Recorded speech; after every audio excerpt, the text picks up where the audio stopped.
Labs, may feedback. Ano? Bakit yung produkto mo na FGS is masyado raw mahal? Marami nagtatanong, bakit gano'n? Ano bang benefits? Kasi worth it ba yung binibili nila? Yes, mahal naman talaga. Hindi-deny ko pa ba? Pero, mahal din naman magkasakit eh. Diba? So, at saka, doon lang to sa mga gustong bumili. Na, pag, ako kasi, iba kasi yung naging benefits nito sa akin. And naisip ko kasi, our body is the temple of the Holy Spirit, diba? We need to take care of it.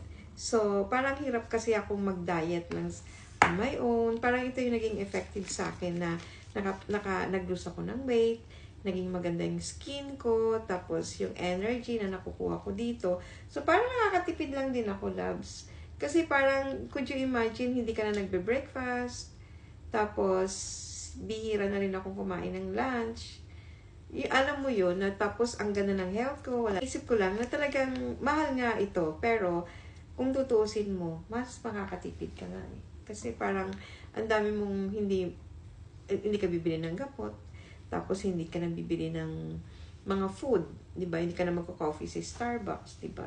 Tsaka yun nga, parati ko sinasabi na our body is the temple of the Holy Spirit. So we need to take care of it. So in a way, nagpo-provide naman si God ng pambili. So why not, di ba? Tsaka very effective naman siya.